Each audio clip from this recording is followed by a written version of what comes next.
Idris bin Utsman bin As-Sa'ib bin Imam Syafi'i rahimahullah, ketika diantarkan masih kecil belia lagi, Imam Syafi'i umur 5 tahun 6 tahun, berpesan ibundanya kepada Imam Syafi'i, wahai anakku, pergilah engkau menuntut ilmu, kita bertemu di sini tapi berjumpa di jannah Allah Subhanahu wa taala. Kita berpisah di sini tetapi kita berjumpa di jannah Allah Subhanahu wa taala. Dan begitu yang kita inginkan, jamaah sekalian, abang-abang, kakak dan puan sekalian, kita berjumpa saat ini, semoga dengan ini semuanya berjumpa di surga kelak. Amin ya rabbal alamin.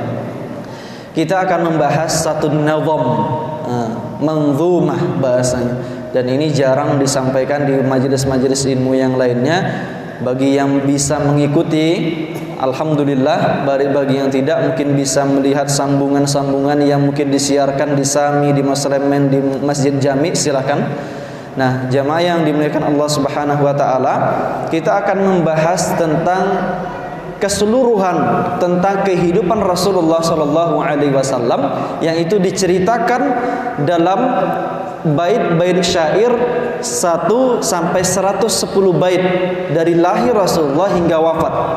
Apakah malam ini kita bahas semua, Ustaz, sehingga kita mulai ba'da isya? Enggak.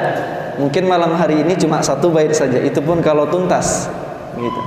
Kenapa? 110 bait ini membahas tentang seluruh kehidupan Rasulullah, 23 tahun lamanya menjadi seorang nabi, bahkan 63 tahun, 40 tahun sebelum Rasulullah diangkat menjadi nabi pun ini akan kita bahas. Karena peliknya kehidupan Rasulullah, susahnya dakwah Rasulullah itu sudah dihadapi oleh orang-orang terdahulu di zaman Rasulullah, termasuk oleh Rasulullah sallallahu alaihi wasallam sendiri. Oleh karena itu kita pandang bagaimana kehidupan kita bandingkan dengan manusia paling mulia, manusia yang disebut dengan insanul kamil, manusia mulia. Tak ada manusia yang lebih mulia dibanding Rasulullah sallallahu alaihi wasallam. Tak ada manusia yang patut diberikan cinta kepadanya lebih besar dibanding kepada diri kita sendiri, dibanding bapak ibu kita, dibanding seluruh manusia, melainkan hanya kepada Rasulullah sallallahu alaihi wasallam. Suatu ketika dalam hadis Muslim, Umar mengatakan kepada Rasulullah SAW, ya Rasulullah, uhibbuka fillah, aku cinta kepadamu lebih daripada apapun kecuali diriku. Min kulli syai'in la nafsi, kepada apapun kecuali diriku. Apa yang dikatakan Rasulullah? La ya Umar, tidak wahai Umar, tidak wahai Umar, engkau belum cinta kepadaku. Coba bayangkan, sudah mengatakan aku cinta kepadamu lebih daripada apapun, dibanding keluarganya, dibanding semuanya. Tapi Rasulullah mengatakan, la ya Umar, tidak ya Umar, hatta akunu ahabba ilaik min nafsik, sampai aku jadi lebih orang yang engkau cintai daripada apapun termasuk dirimu sendiri.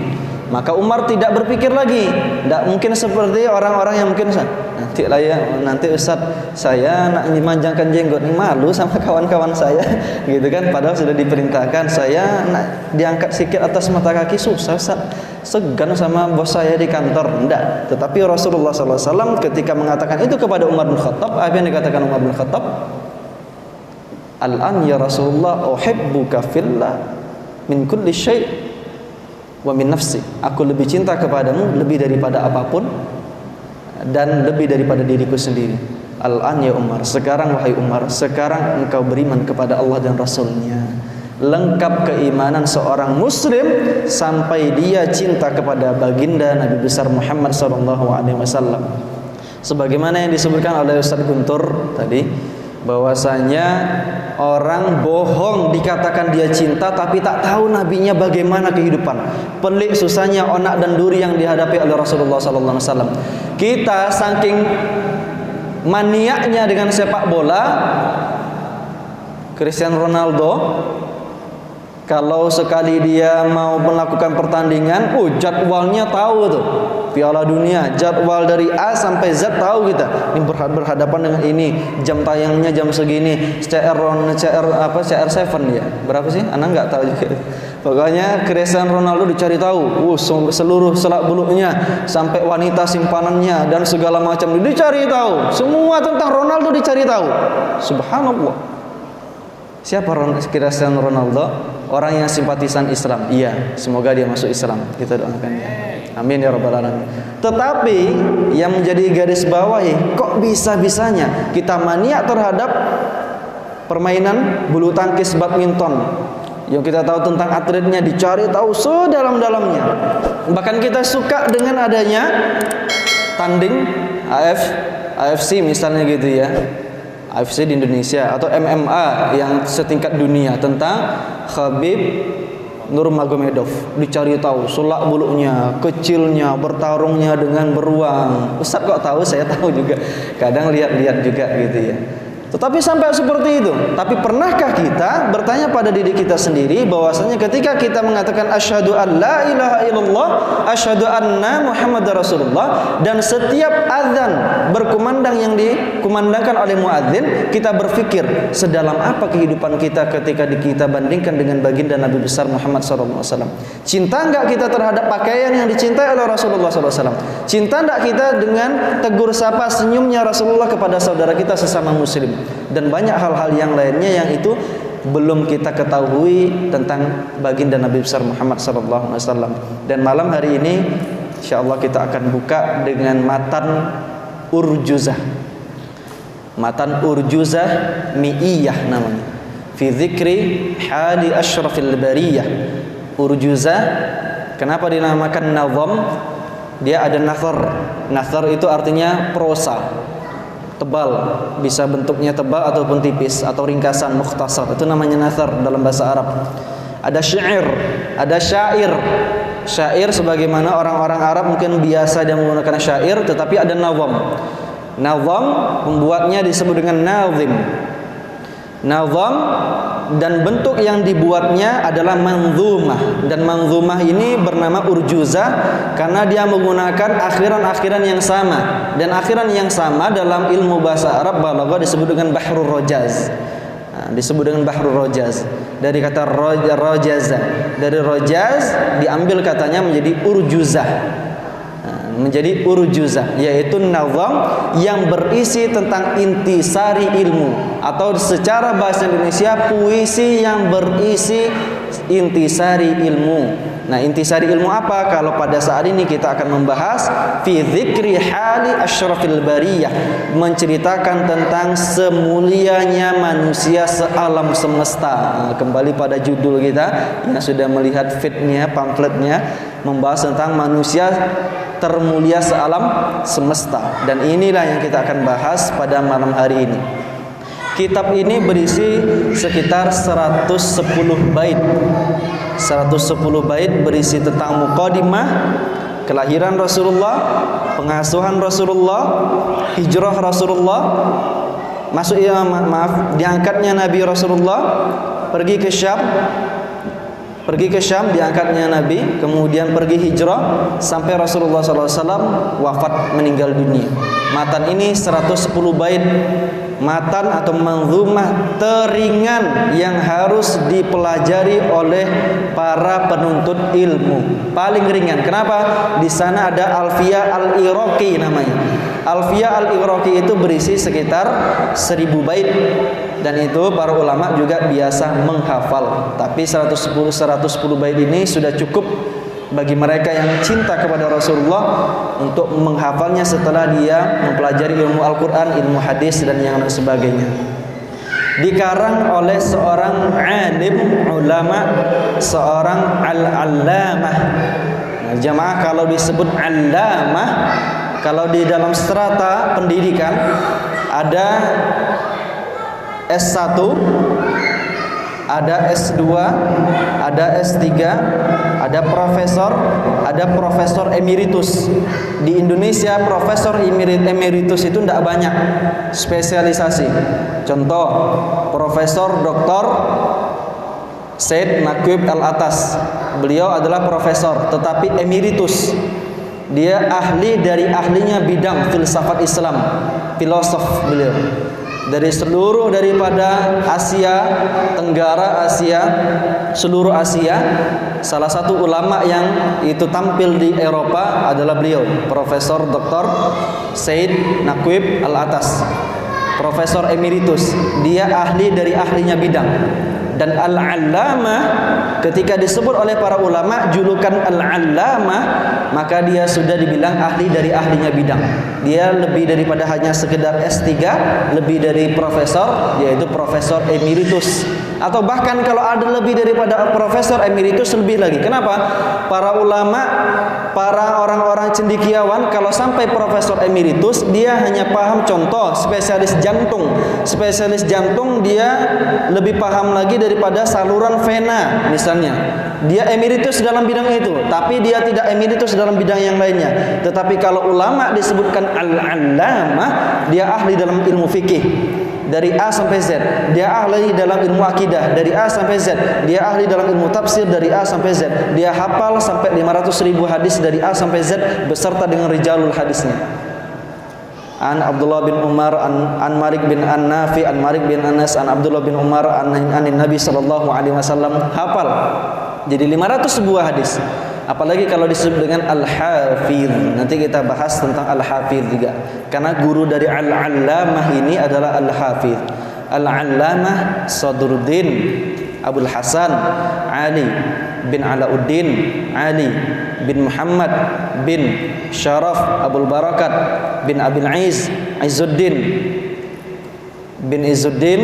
bin Abil Aiz bin Wahab bin Jubair bin Jabir bin Wahab al-Salihi al-Azra'i al-Dimashqi. Dia orang Damaskus yang lahir tahun 731 Hijriah atau lebih dikenal dengan Al-Aiz Ibnu Abil Aiz Al-Hanafi rahimahullahu ta'ala, seorang alim besar yang berguru langsung kepada Imam Ibnu Katsir rahimahullah, yang dikenal dengan Al-Hafidh Imaduddin Abul Fida Ismail bin Syihabuddin Abu Hafs Umar bin Katsir rahimahullahu ta'ala.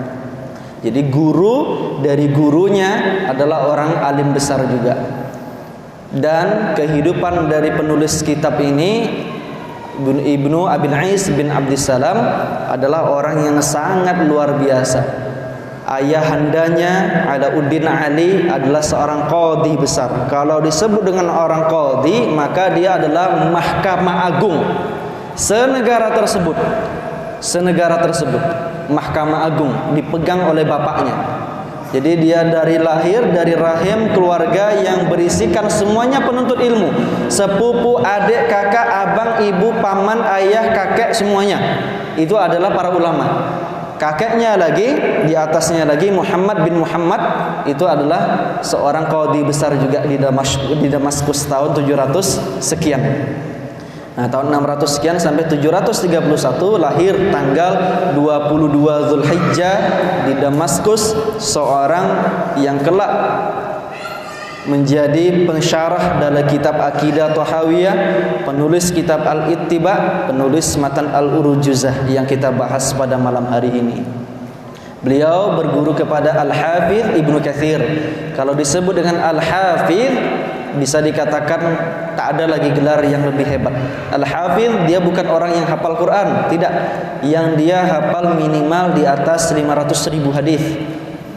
Disebut dengan Al-Hakim. Nah, Al-Hakim hampir 500.000 hadis. Al-Hafidh, maaf, lebih daripada itu, hampir 1 juta hadis yang dihafal dia, beserta dengan rijalul hadis. Disebut dengan Al-Hafidh. Gurunya adalah penulis kitab tafsir, penulis kitab Bidayah wan Nihayah, sejarah manusia, ditulis oleh gurunya. Sejarah dari lahirnya Nabi Adam alaihissalam sampai Nabi Muhammad sallallahu alaihi wasallam itu ditulis seluruh kehidupan para nabi oleh gurunya, yaitu Ibnu Katsir. Nah, imam ini adalah orang yang amat luar biasa tekun menjalani ilmu, belajar dari ilmu yang paling runut agama Islam, dari hafalan Al-Quran sampai pelajaran hadis dipelajari. Dan beliau adalah orang yang lahir di kalangan mazhab Hanafi, tapi beliau menulis kitab Al-Ittiba. Beliau mengharamkan bagi orang-orang yang dia ittiba kepada satu mazhab tertentu, kecuali hanya untuk pembelajaran awal. Beliau dalam pandangan keagamaan, pertama, menggunakan Al-Quran untuk dalil nakli dan akli. Dalil akli, apapun sudut pandang yang berisikan tentang akal, selalu dicocokkan ada ndak, sesuai ndak dengan Al-Quran. Karena Al-Quran tidak diturunkan melainkan untuk meluruskan akal manusia. Jadi apapun yang itu bertentangan dengan Al-Quran, pasti itu mungkin secara akal tidak bisa dijangkau, tidak bisa dilogikakan. Walaupun beberapa hal bisa dilogikakan, pasti dia selaras dengan Al-Quran. Dan berdasarkan dalil-dalil apapun yang akan digunakan dalam ilmu fikih, ilmu hadis, beliau menggunakan Al-Quran. Yang kedua, beliaulah yang membagi daripada akidah menjadi 3 hal: rububiyah, uluhiyah, asma dan sifat. Beliau menetapkan sifat Allah Subhanahu wa taala dan tidak menanyakan kaifiyah bagaimana. Ketika Allah mengatakan Allah fis sama, maka atas iradah, kehendak dan pemahaman yang diinginkan oleh Allah Subhanahu wa taala. Tak mau mentakwil. Itu pandangan daripada Ibnu Abil Ais Al-Hanafi rahimahullah ta'ala. Dan beliau adalah orang yang memandang af'al, baik dan buruknya perbuatan, hanya dari syariat dan akal. Dan akal ketika dia bertabrakan dengan syariat, pasti perbuatan tersebut buruk. Jadi tak ada cerita kalau di hadapan beliau dikatakan ini kan baik, keluarga saya mengatakan ini baik, kampung saya mengatakan ini baik. Kalau nas sudah melarang perbuatan tersebut, ayah bunda mungkin anaknya bisa diambil untuk tidak begitu terlalu keras. Kami sambung untuk kemudian kita pahami bahwasanya ketika ada akal yang bertabrakan dengan syariat, maka yang didahulukan adalah syariat. Kecuali akal yang dia selaras, kecuali adat yang dia selaras dengan syariat. Nah, inilah mukadimah daripada kehidupan bagaimana penulis kitab Al-Urjuzah. Dan beliau adalah seorang yang diangkat menjadi pengajar di Kimaziyah namanya. Kimaziyah itu berada di Damaskus, sebuah madrasah, tahun 748 Hijriah. Sebelum umurnya 17 tahun sudah menjadi seorang ulama, berhak memberikan fatwa, berhak mengajarkan ilmu. Pendidikan yang lahir adalah dari rahim Al-Quran dan hadis Rasulullah SAW. Tahun 777 beliau mengajar di madrasah Ar-Rakniyah namanya. Kemudian mengajar di madrasah Jauhariyah. Ketika mengajar di Jauhariyah, beliau menulis kitab, sebuah kritikan pedas beliau terhadap Ibnu Abya, seorang penyair yang membuat satu syair qasidah tentang Nabi Muhammad SAW yang mengatakan cukuplah bagiku Rasulullah. Sedangkan mengatakan cukuplah bagiku Rasulullah, kata Imam Ibnu Abil Is, itu bermasalah. Kenapa? Yang cukup adalah hasbunallah wa ni'mal wakil. Wa may yatawakkal 'ala Allah fahuwa hasbuh. Yang pencukup siapa? Rasulullah apa Allah? Allah Subhanahu wa taala. Untuk meluruskan pandangan itu dibuatlah sebuah kitab, dikirim kepada Ibnu Abya. Dan apa balasannya? Karena Ibnu Abya berada di bawah pemerintahan, beliau dicekal, masuk dalam penjara sampai sekian lama. Jabatan beliau menjadi seorang qadhi Mahkamah Agung dicopot, jabatan beliau menjadi pengajar mufti di beberapa madrasah dicopot sampai beberapa tahun. Dan orang-orang menyesal, pemerintahan menyesal karena telah mencopot beliau di akhir kehidupannya. Sebelum meninggal tahun 792 Hijriah di Sof di Qasyun di daerah Damaskus, beliau dikembalikan lagi semua haknya menjadi seorang mufti, menjadi seorang qadhi pengajar. Nah, beliau adalah seorang yang tegas, berani untuk menyampaikan kebenaran. Ada sebuah anekdot, kami kemarin membaca infofakta.com, ketika kematian bertanya dengan kehidupan. Kehidupan bertanya dengan kematian. Wahai kematian, kenapa orang-orang membencimu tetapi mencintaiku? Kata kehidupan. Kehidupan bertanya kepada kematian, kenapa orang-orang mencintaimu tetapi membencimu tetapi mencintaiku?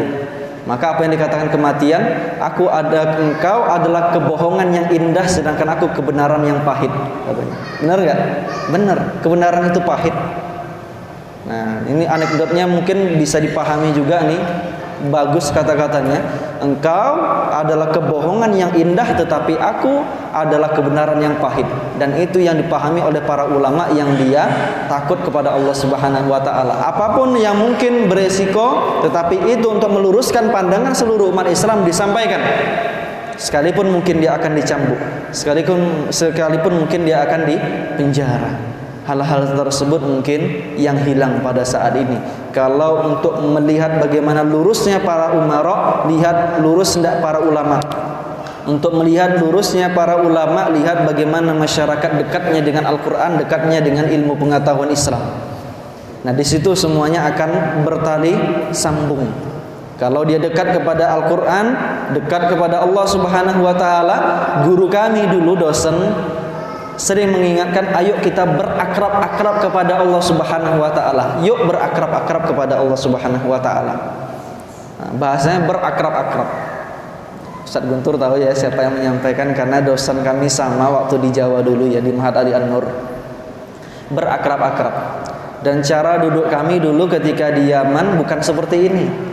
Syekh itu bisa disentuh oleh para murid, lebih dekat lagi, jangan jauh-jauh. Kenapa? Bisa saling tegur sapa, nak tolong bacakan ini, nak tolong berdiri sampaikan hadis ini, nak sudah dicatat.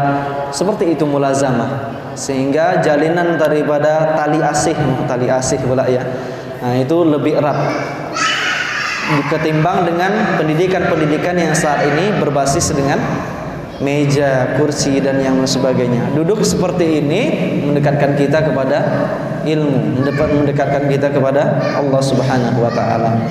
Baik, jamaah sekalian yang dimuliakan Allah Subhanahu wa taala, oleh karena kami sudah membahas tentang biografi penulis, kami langsung masuk kepada nazam. Bismillahirrahmanirrahim.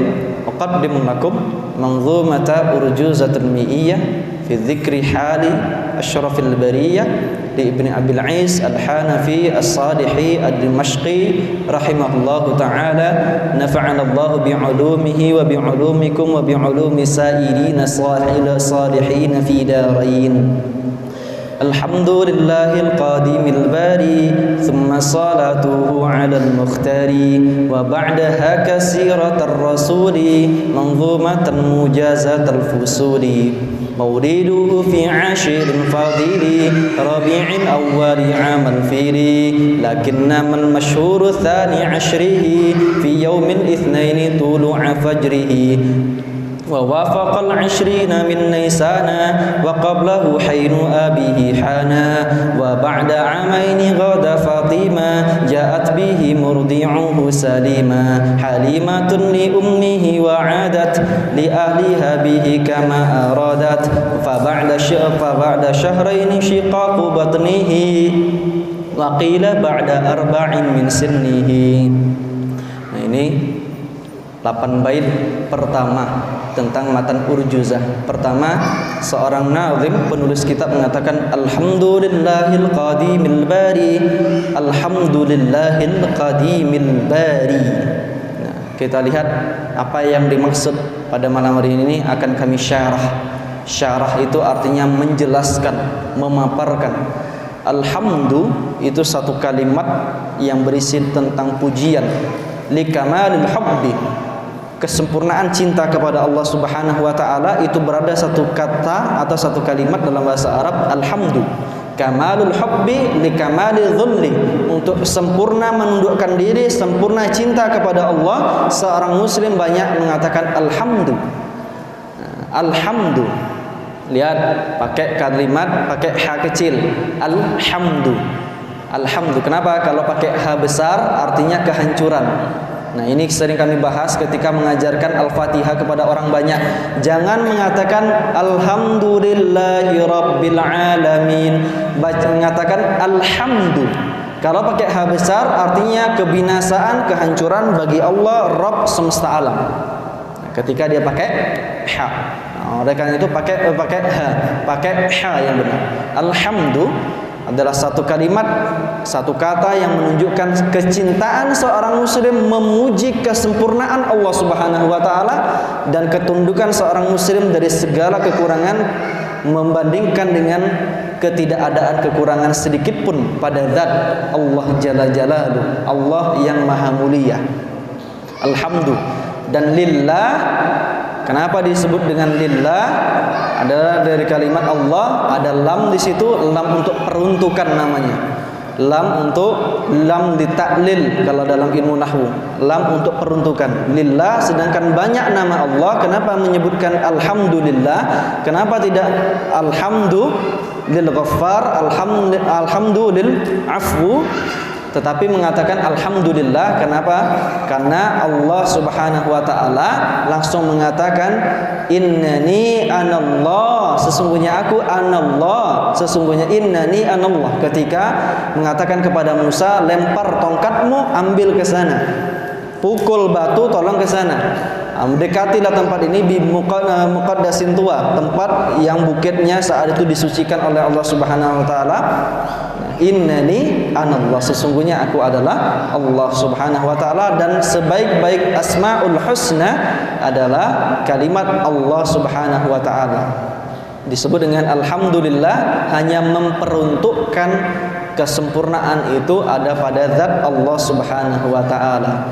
Al-Qadimil Bari, Al-Qadim adalah yang awal. Yang awal bukan berarti dia diawali, pahami?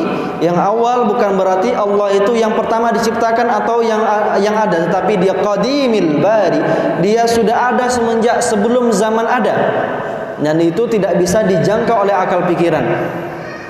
Zat yang menciptakan seluruh alam semesta, dia semenjak awal sudah ada. Al-Bari, dia yang menciptakan. Summa salatuhu alal mukhtari, dan salawat kepada alal mukhtari, kepada orang yang terpilih. Nabi Muhammad mengatakan, aku adalah orang yang terpilih dari yang terpilih dari yang terpilih. Kenapa? Nabi Muhammad adalah anak cucu dari Abdul Muttalib, orang yang terpilih dari Hashim, dari Qusay, dari Quraisy, yang itu dari orang yang terpilih dari Kinanah. Kinanah itu adalah orang yang terpilih. Jadi aku adalah orang yang terpilih dari yang terpilih dari yang terpilih, kata Rasulullah. Maka nama lain dari Rasulullah adalah Al-Mukhtar.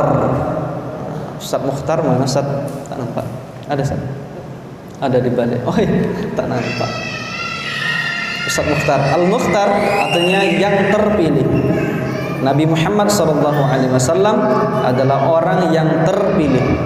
Terpilih menjadi nabi, terpilih untuk menjadi penutup, terpilih menjadi Sayyidul Anbiya, pemimpin seluruh nabi. Nabi Muhammad adalah penutup. Ketika ditutup nonton TV, nonton film, yang kita lihat awalnya apa akhirnya biasanya? Awalnya dilihat juga, tetapi apa yang dilihat paling urgen apa kira-kira? Finalnya. Nah, menjelang episode terakhir itu yang dilihat. Kenapa? Karena yang final itu sangat penting. Itulah penutupnya itu. Gitu. Nah, penutup itu yang menyempurnakan. Yang menyempurnakan syariat-syariat sebelumnya. Maka salah orang-orang mengatakan semua agama itu benar. Kenapa? Karena Rasulullah diutus untuk menghapus semua agama yang sebelumnya, menyempurnakan lebih baik lagi syariat Islam. Nah, di situ salah orang-orang yang berpandangan pluralisme agama, semua agama benar, salah. Maka sebuah kitab yang mengatakan dalam Dirasatul Firaq mengatakan semua agama benar, salah satu ciri-ciri kesesatan. Semua agama boleh, ini boleh, itu boleh. Tidak. Di dalam Islam secara akidah tegas bahwasanya agama Islam adalah agama yang sempurna dan menyempurnakan syariat sebelumnya. Siapa yang diutus? Nabi Muhammad SAW, yang disebut sebagai Sayyidul Anbiya, orang yang memimpin seluruh nabi. Apa buktinya? Sekitar 114 nabi ruhnya dipimpin ketika sholat. Rasulullah masih ada jejaknya di sekarang di Dome of Sakhra yang ada di Baitul Maqdis. Jejak kaki Rasulullah yang mengimami saat itu masih ada jejaknya. Yang saat ini kita ketahui Al-Quds atau Baitul Maqdis sedang dalam jajahan Israel sampai saat ini. Ada jejak Rasulullah SAW mengimami seluruh nabi saat itu. Rasulullah dengan jasad dan arwah mengimami, tetapi seluruh para nabi menjadi makmum secara arwah. Sebelum naik Mi'raj menuju Sidratul Muntaha, dibuka daripada tabir berjumpa dengan Allah Subhanahu wa taala, menjemput waktu salat yang 5 waktu tersebut. Alal mukhtari, thumma salatuhu alal mukhtari. Berbicara tentang salatuhu artinya dari kata shalla yusalli, secara bahasa mendoakan. Salatan bentuk masdar daripada shalla yusalli, salatan artinya adalah dia mendoakan. Tetapi secara istilah syar'i, kalau dibawa dalam salah satu rukun Islam, maka artinya adalah satu amal ibadah muftatahatun bitakbir, yang dibuka dengan takbir, ditutup dengan salam, melakukan satu amalan yang khusus di tengah-tengah antara salam dan takbir tersebut. Nah, di sini shalah artinya mendoakan. Tsumma salatuhu 'alal mukhtari. Kita diminta untuk banyak menyampaikan salawat kepada Rasulullah sallallahu alaihi wasallam. Jemaah yang dimuliakan Allah Subhanahu wa taala, suatu ketika Imam Ar-Ramli, salah satu imam pentolan dalam mazhab Syafi'i, ditanya, mana yang lebih utama, memberikan sholawat, mengucap sholawat banyak-banyak, atau beristighfar? Coba bayangkan, istighfar itu minta ampun, utama enggak? Utama ya. Sholawat itu adalah menyampaikan doa kepada baginda Rasulullah SAW. Utama apa tidak? Utama juga. Tapi mana yang lebih afdal? Ada yang bisa jawab? Tentu istighfar, saat dosa kita banyak misalnya. Tidak bisa jawab? Istighfar ya, pasti istighfar. Tapi Imam Ar-Ramli mengatakan lebih utama bersolawat kepada Nabi Muhammad sallallahu alaihi wasallam. Kenapa? Karena di dalam solawat yang melakukan bukan hanya Rasulullah dan para sahabat, tetapi malaikat dan Allah pun bersolawat kepada manusia yang satu ini, manusia yang mulia ini. Juga menyampaikan solawat. Innallaha wa malaikatahu yusalluna 'alan nabi ya ayyuhalladzina amanu sallu 'alaihi wa sallimu taslima. Sampaikan salam dan salawat kalian. Kenapa? Karena Allah dan malaikat pun menyampaikan salam kepadanya. Allah dan malaikat pun menyampaikan salam kepadanya. Dan tapi bentuk salamnya dan salawatnya Allah kepada Rasulullah adalah bentuk kasih sayang dan pemberian rahmat. Salawatnya para malaikat kepada baginda Nabi besar Muhammad sallallahu alaihi wasallam adalah memintakan ampun kepada Rasulullah. Yastaghfiru lahu. Ketika malaikat bersalawat kepada Rasulullah, artinya memohonkan ampun.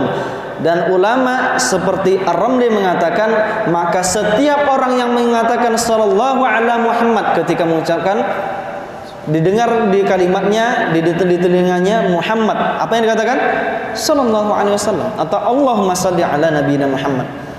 Rasulullah suatu ketika mengatakan, dan sungguh amat sangat celaka, kata Rasulullah, orang yang aku disebut idza dzukirtu indahu lam yusalli alayya, disebut kata Muhammad, dia tidak bersalawat kepadaku. Allahumma salli ala nabiyina Muhammad. Nah, dan katanya, bahkan malaikat Jibril ketika menaiki satu tangga, naik lagi ketika Rasulullah akan berkhutbah, apa yang dikatakan malaikat Jibril? Dan ya Muhammad, dan sungguh amat sangat celaka. Dan itu dari kalimat ba'id. Ba'id itu artinya, ba'uda itu artinya jauh. Tapi kalau disebut dengan dan itu sudah amat sangat jauh gitu. Kalau ada keraknya neraka, di bawahnya keraknya neraka, itu di bawahnya lagi itu. Saking jauhnya. Sungguh amat sangat celaka wahai Rasulullah, wahai Muhammad. Kenapa? Rasulullah diketahui oleh malaikat Jibril bebannya amat berat. Azizun alaihi ma'anittum. Apa yang dirasakan kaum muslimin saat itu sedang diboikot, apa yang dirasakan nanti bagi orang-orang yang dia tidak menyembah Allah, tetap bersyirik kepada Allah. Dia ingin orang-orang di Indragiri Hulu itu memeluk dalam Islam, beragama Islam, mengatakan la ilaha illallah wahdahu la syarikalah, tidak bersyirik kepada Allah Subhanahu wa taala. Nah, disinilah jemaah sekalian yang dimuliakan Allah Subhanahu wa taala, bersolawat kepada Rasulullah punya satu keutamaan, yaitu Allah memberikan rahmat kepadanya dan malaikat memintakan ampun kepadanya. Bukan diri kita yang hina dina ini Bapak Ibu, tetapi malaikat yang suci, yaf'aluna ma yu'marun wa la ya'suna ma yu'marun, yang melakukan apapun yang diperintahkan oleh Allah Subhanahu wa taala, tidak mengingkari sedikit pun apa yang diperintahkan oleh Allah Subhanahu wa taala. Itu malaikat. Kita sikit bangun pagi, Pak, subuh Pak, nantilah sejuk nampaknya nih, turun hujan gitu ya, tarik selimut sikit. Tak sholat witir Pak, nantilah dikodok aja nanti gitu kan. Dikodok katanya. Sholat witir dikodok gitu kan.